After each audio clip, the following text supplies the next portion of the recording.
90 और जो SC/ST की रिजर्व सीट है वो है 39। अब कितने आश्चर्य की बात है, लगभग मेजॉरिटी यानी 6 विधायक कम 45 50% और देश का यानी प्रदेश के चुनाव में जीत हार जो होती है वो 31, 32, 35% से भी मिल जाएगा, वो जीत आ जाता है। लेकिन जिन लोगों की जनसंख्या 43% यानी लगभग 44% है SC/ST का, उसके बावजूद मुख्यमंत्री SC/ST नहीं हो पाता। अगर लोकतंत्र में संख्या का महत्व है और लोकतंत्र में संख्या के महत्व से लोकतंत्र स्थापित होता है, तो हमारे लिए एक सवाल बनता है, जो जनसंख्या में ज्यादा है, संवैधानिक रूप से हमारा आरक्षण है, संवैधानिक रूप से तुम 39 विधायक लाते हो, उसके बावजूद हमारा नेतृत्व क्यों नहीं है? इसका बहुत कड़वा जवाब है जो मैं नहीं दे सकता, हमारे कुछ वक्ताओं ने लेकिन यहां से दिया था। वो ऐसे लोगों को चुनवा कर लाते हैं जो केवल उनके आगे पीछे दुम हिलाने का काम करते हैं। आपके हक अधिकारों की बात तो बहुत पीछे है, बहुत पीछे है। हम जिनके भरोसे हैं कि हमारे हक अधिकारों की लड़ाई लड़ेंगे, वो हमारे लिए आवाज उठाएंगे, उनके हालात तो ऐसे हैं वो अपने बारे में भी मजबूती से नहीं कह सकते। मालूम है क्यों? उन्हें केवल एक डर सताता है, अगले चुनाव में मेरा टिकट कट जाएगा। केवल एक डर कि अगले चुनाव में मेरा टिकट कट जाएगा। और उन्हें डर इसलिए है क्योंकि आज के नेता समाज में काम नहीं करते, आगे पीछे करते हैं। जो लोग समाज में काम करते हैं, जो लोग समाज के लिए जीते और मरते हैं, निश्चित रूप से समाज उनके साथ में खड़ा होता है। साथियों, इन बहुत सारी बातों में केवल 2-3 बातें कहकर मैं अपनी बात को विराम दूंगा, क्योंकि बहुत सारी बातें हमारे साथी आपसे कह चुके हैं। हमने जो ये कारवां शुरू किया, हमारे विद्वान साथियों ने ये जो कारवां अपने हाथ में लिया, क्यों लिया? सबसे पहला कारण, पूरी दुनिया में और पूरे भारत देश में एक बात स्थापित है कि पूरी दुनिया अगर कहीं से संचालित होती है तो उसके नियम कायदे कानून हैं। ठीक उसी प्रकार जो भारत देश है उसके भी नियम कायदे कानून हैं। लेकिन दुख की बात यह है कि जो बहुजन समाज है उसे नियम कायदे कानून मालूम नहीं है। और उससे भी बड़े दुख की बात है कि डॉक्टर बाबा साहब अंबेडकर ने जिनको ये जिम्मेदारी लगाई थी कि तुम पढ़े लिखे लोग इनका नेतृत्व करना, इनकी समस्याओं का निदान करना, जेल में भी नोट हो। तुम्हारी शॉपिंग लाइन तो मैं तब बनूंगा जब अपने घर में भी गाड़ी घोड़ा हो। तुम्हारी शॉपिंग लाइन तो मैं तब बनूंगा जब तुमने भी दरबार में एक बात समझ ली है, केवल एक बात जो डॉक्टर बाबा साहब अंबेडकर ने कही थी और हम लोगों ने उसे स्वीकार किया। डॉक्टर बाबा साहब अंबेडकर ने कहा था कि मेरे पढ़े लिखे लोगों ने धोखा दिया। आगरा के रामलीला मैदान में 18 मार्च 1956 बाबा साहब ने कहा कि मेरे पढ़े लिखे लोगों ने धोखा दिया, और डॉक्टर अंबेडकर राष्ट्रीय अधिवक्ता संघ ने इस बात को स्वीकार कर लिया कि हम बाबा साहब की कही इस बात को झूठा, यानी इस बात को करेंगे और बाबा साहब को हम ये कर कर दिखाएंगे कि हम आपके नालायक बच्चे नहीं, लायक बच्चे हैं। अब लायक और नालायक में तो केवल ना का फर्क है, लेकिन लायक बनने के लिए बहुत कुछ करना पड़ता है। केवल 2 बात मैं आपके सामने बताऊं उस उच्च न्यायपालिका के संदर्भ में जिसको हम लोग बहुत बढ़िया समझते हैं। हाई कोर्ट के जज justice Gautam Chaudhary Allahabad high court में हैं। उन्होंने अभी रिसेंटली एक निर्णय में व्याख्या किया कि SC/ST के मामले में एफआईआर होगी, कंप्लेंट नहीं होगा। व्याख्या किया। वो निर्णय 1.5 महीने भी फील्ड में नहीं रहा। एक दूसरे न्यायमूर्ति समित गोपाल ने व्याख्या किया कि नहीं नहीं नहीं, ये जज का निर्णय है कि वो चाहे कंप्लेंट करे चाहे वो एफआईआर दर्ज करे। आप सभी जानते हो जब एफआईआर दर्ज होगी तो उसे इकोनॉमिकल बेनिफिट्स मिलेंगे, स्टेट केस होगा, सारी जिम्मेदारी राज्य की होगी। और जब कंप्लेंट होगा तो सारी जिम्मेदारी राज्य की खत्म हो जाती है, सारी जिम्मेदारी व्यक्तिगत हो जाएगी। उसने कहा कि नहीं, एफआईआर नहीं होगा। मामला 2 जजेस की बेंच के लिए रेफर हो गया। ध्यान से सुनना, खास तौर से एडवोकेट्स। आप सभी जानते हो कि जब बेंच बनती है तो उसका नियम है कि जब 2 जजेस ने डिफरेंसेस ऑफ ओपिनियन दे दिया तो तीसरे 2 जजों के पास मामला जाता है। लेकिन इलाहाबाद हाई कोर्ट के चीफ जस्टिस राजेश बिंदल ने जब बेंच बनाई तो बेंच में दूसरा जज किसको बिठाया? जिसने हमारे विरोध में जजमेंट दिया था, समित गोपाल को। अब जवाब आपके सामने है। जिस व्यक्ति ने पहले से हमारे विरोध में जजमेंट दे दिया और ऐसे आदमी को आपने बेंच में बिठा लिया तो निर्णय तो आपके विरोध में ही आएगा ना।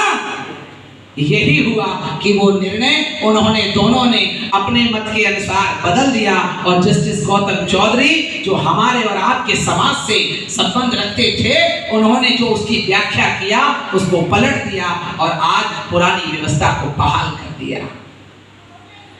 ये मैंने आपको क्यों बताया? दोराजी राजन का मामला हो तो व्याख्या का मामला, इंदिरा साहनी का मामला हो तो व्याख्या का मामला हो, अयोध्या का मामला, ईडब्ल्यूएस का मामला हो तो व्याख्या का मामला, एससी एसटी का मामला हो तो व्याख्या का मामला। सारा का सारा ये हाई कोर्ट और सुप्रीम कोर्ट के ज्ञानी जो 4-5 होते हैं वही व्याख्या कर हमारा सत्यानाश करते हैं। इसलिए इस बात को जब हम लोगों ने समझा और समझने के बाद उन्होंने अपना ऑर्गेनाइजेशन का top most aim and object decide किया कि उच्च और उच्चतम न्यायपालिका में हाई कोर्ट और सुप्रीम कोर्ट में एससी एसटी ओबीसी और माइनॉरिटी का जनसंख्या के अनुपात में प्रतिनिधित्व होना चाहिए, ना कि रिजर्वेशन होना चाहिए कि नहीं, न्याय होना चाहिए कि नहीं। अगर न्याय चाहते हो तो उसके लिए रिप्रेजेंटेशन होना ही चाहिए। ये न्याय वकीलों के लिए नहीं है, ये न्याय जजों के लिए नहीं है, ये न्याय भारत के उस प्रोटेक्ट जिसके लिए भारत का संविधान बना। साथियों, वकीलों की ताकत के बारे में 2-3 बातें और कह दूं। नहीं तो वकील कहेंगे दौड़ाते तो हमें बहुत ज्यादा हैं, हमारे बारे में कुछ कहते ही नहीं। भारत में 2 ही लड़ाई होने वाली है, 2 ही लड़ाई होगी अब, और वो दिन दूर नहीं। मनुवाद को ब्राह्मणवाद भी कहते हैं ना, मनुवाद को ब्राह्मणवाद भी कहते हैं और ब्राह्मणवाद का नेता है ब्राह्मण। ब्राह्मण जाति वाला नहीं, जो छुआछूत को मानता है, जो ऊंच नीच को मानता है, जो अन्याय का समर्थक है, ऐसे लोगों की बात कर रहा हूं। नहीं तो लोग हमसे कहेंगे हम लोग जातिवादी हैं। बिल्कुल नहीं, ब्राह्मण नहीं, वो वाला ब्राह्मण जो ऊंच नीच को मानता है, छुआछूत को मानता है, बहुजनों के अधिकार का विरोध करता है, बहुजनों के अधिकार के आरक्षण का विरोध करता है, हमारे न्यायपालिका के आरक्षण का विरोध करता है। ऐसे वाले ब्राह्मणों की बात कर रहा हूं जो देश और देशवासियों से प्यार नहीं करते बल्कि ऊंच नीच में विश्वास रखते हैं।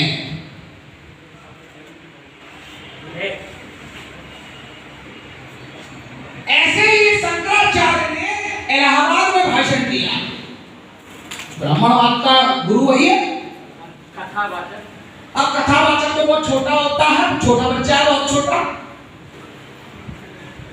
हकीकत, लेकिन इसमें बहुत महत्वपूर्ण बात छुपी है। अभी हमारे समाज के लोगों को तो ये भी नहीं मालूम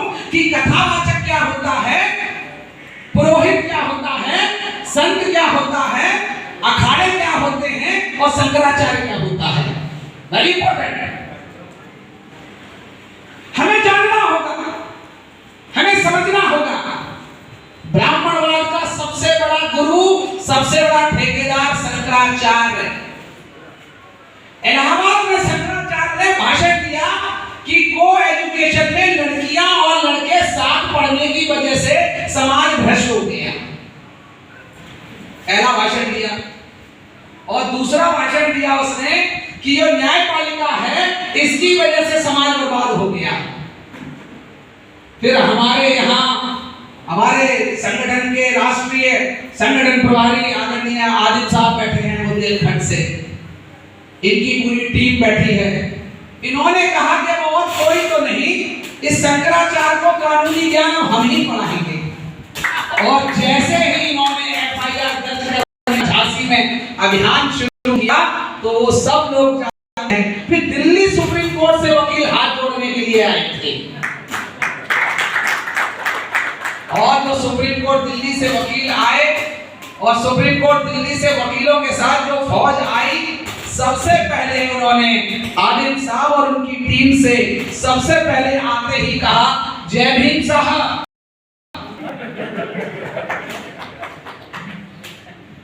इन्होंने कहा क्या हो गया? अरे भैया जय भीम को हम भी मानते हैं। तो इन लोगों ने कहा भाई हमने कब कहा नहीं मानते? अरे भाई हम मानते हैं। बोले फिर? बोले यार वो शंकराचार्य जी के पीछे क्यों पड़ गए हो, छोड़ दो।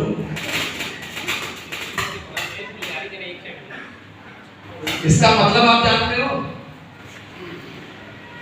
जिस शंकराचार्य के सामने लोग केवल सर झुकाना जानते हैं, उस शंकराचार्य को भी अगर कोई झुकाना जानता है तो वो काला खोर।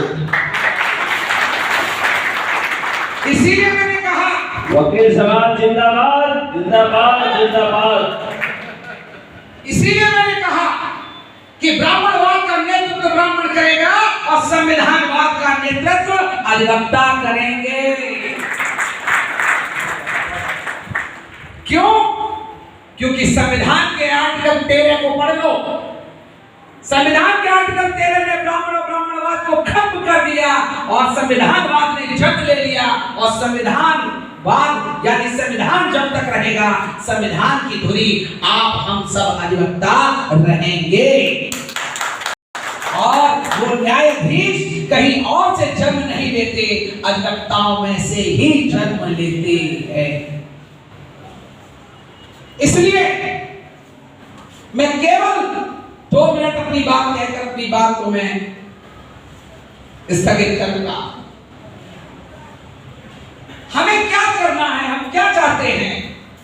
बहुत सारे लोग हम लोगों से सवाल करते हैं। लखनऊ में कार्यक्रम किया, हजारों हजार की भीड़ थी, क्योंकि संविधान दिवस केवल वकीलों के लिए नहीं, भारत के समस्त लोगों का कार्यक्रम है। तो तमाम सामाजिक लोग भी आए थे, जैसे यहाँ आए हैं। लोगों ने कहा क्या आप चुनाव लड़ने की तैयारी में हैं? किस पार्टी को समर्थन करेंगे? लोगों के सवाल को भीड़ देखते ही खड़े हो जाते हैं। तो मैंने वहां भी कहा था और यहां भी बिना पूछे कह देना चाहता हूं, हमारी रुचि किसी भी पॉलिटिकल पार्टी में नहीं है। हमारी रुचि किसी भी पॉलिटिकल पार्टी में नहीं है और हमारी रुचि किसी भी पॉलिटिकल पार्टी की सत्ता में नहीं है। हमारी रुचि केवल किसमें है? भारत के समस्त राज्यों में, भारत के समस्त जिलों में, भारत में रहने वाले हमारे प्रत्येक जो लोग हैं, उनको भारत के संविधान के अनुसार चलने वाली हुकूमत चाहिए। तुम्हारी सरकार किसकी है इसमें हमें रुचि नहीं है, लेकिन वो सरकार हर कीमत पर संविधान के नीचे, संविधान के कानून के नीचे चलनी चाहिए। वो हुकूमत जिससे बहुजन समाज के हक अधिकारों की रक्षा हो, हमें ऐसी हुकूमत चाहिए।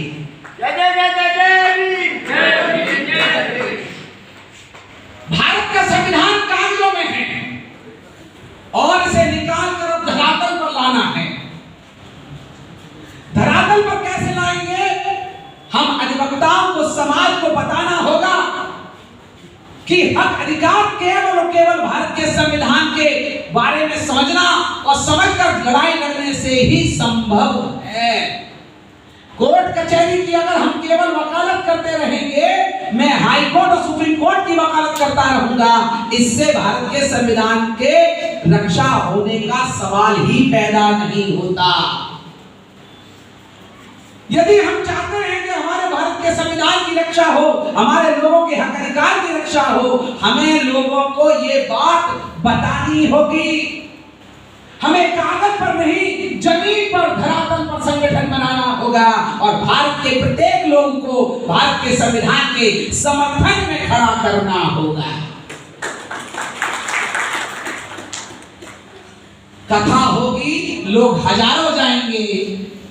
संविधान का कार्यक्रम होगा, अगर 25 लोग आएंगे तो आप ये सोच लो कि जब रैली निकलेगी हिंदू राष्ट्र की, तो हिंदू राष्ट्र वाले 1000 होंगे, संविधान बचाने वाले जब 5 होंगे, तो सोचो लड़ाई जीतोगे कैसे? सवाल यहां खड़ा है। अब तुम्हारे लोग हो या कोई हो, हत्यारा तो हत्यारा है, हत्यारा है। इसका मतलब है कि हमें अगर तैयारी करनी है तो हमें समाज को सच्चाई को बताना होगा और बताकर समर्थन में खड़ा करना होगा, और खड़ा कर ही हम इस लड़ाई को जीत सकते हैं। आखिरी संदेश, लड़ाई को जीतने के लिए डॉक्टर बाबा साहब अम्बेडकर का पहला मंत्र, स्लोगन, शिक्षित करो। शिक्षित बनो नहीं, शिक्षित करो भारत के संविधान के बारे में, भारत के संविधान की अच्छाइयों के बारे में, और भारत के संविधान के तहत हमारे महापुरुषों ने जो हमें संदेश दिया उसके बारे में समाज को शिक्षित करो। समाज अगर शिक्षित होगा तो फिर दूसरा काम हमें करना होगा, समाज को संगठित करो। समाज अगर शिक्षित नहीं होगा, आप संगठित नहीं कर पाओगे, और अगर समाज संगठित नहीं होगा तो आप कभी भी संघर्ष नहीं कर सकते, और जब संघर्ष कर ही नहीं सकते तो याद रखना, जैसे राम मंदिर बन गया, जैसे ईडब्ल्यूएस का रिजर्वेशन पास हो गया, जैसे 370 धारा आर्टिकल से खत्म हो गई, उसी दिन किसी भी दिन संविधान सभा में यानी पार्लियामेंट में बैठकर केवल एक अमेंडमेंट लेकर आएंगे, हिंदू राष्ट्र। क्या कर लोगे? जब चारों तरफ आईएएफ लगी होगी, चारों तरफ पीएससी लगी होगी, चारों तरफ आर्मी लगी होगी, क्या कर लोगे? इस गंभीरता को